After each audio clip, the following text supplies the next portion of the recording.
গরমকালের একটা উপকারী ফল নিয়ে নিয়েছি আজকে, দেখতে পাচ্ছ তোমরা, একটা বেল নিয়ে নিয়েছি। চলো এই বেলটা ফাটিয়ে দেখি কি করা যায়।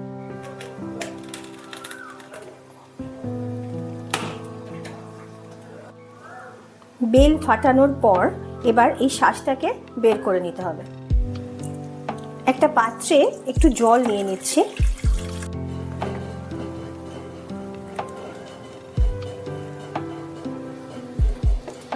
এবার এই জলের মধ্যে বেলের শাঁসগুলো আমি ছাড়িয়ে দিয়ে দেব।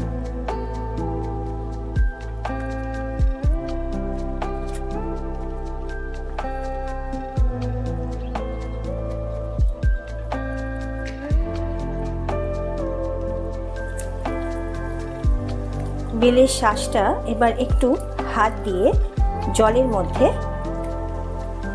মিশিয়ে নিয়ে রেখে দিতে হবে কিছুক্ষণ। এই যে দানা দানা যেগুলো আছে বা এই যেগুলো এরকম বেলের যে আঠার মধ্যে যেগুলো রয়েছে, এগুলোকে জলের মধ্যে ভালোভাবে মেখে নিতে হবে। একটা পাত্রে অল্প একটু জলে চিনি ভিজিয়ে দিলাম, দিয়ে দিলাম অল্প লবণ। এবার একটা ছাঁকনি নিয়ে একটা বাটি নিয়েছি নিচে, আর কিছুটা যেটা মেখে রেখেছিলাম যে বেলটা সেটা দিয়ে দিলাম।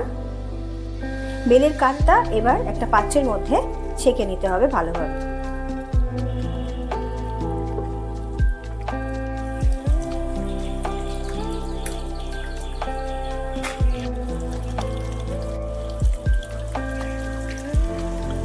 বেলের পানা রেডি হয়ে গেল, আর এদিকে আমার এই পাত্রের মধ্যে চিনি আর নুন দিয়ে যে জলটা করেছি সেটাও মোটামুটি গুলে একটু রেডি করা হয়ে গেছে। এবার এই পাত্রের মধ্যে কিছুটা বেলের পানা ঢেলে নিচ্ছি গ্লাসটার মধ্যে।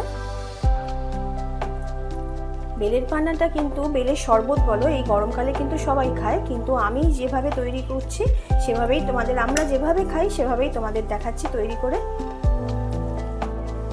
এইবার এর মধ্যে জল ঢেলে দিচ্ছি।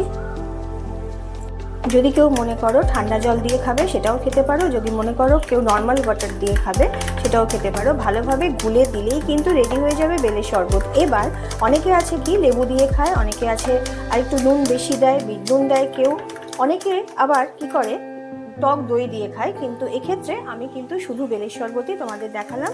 তাহলে রেডি হয়ে গেল আজকে আমার বেলের শরবত।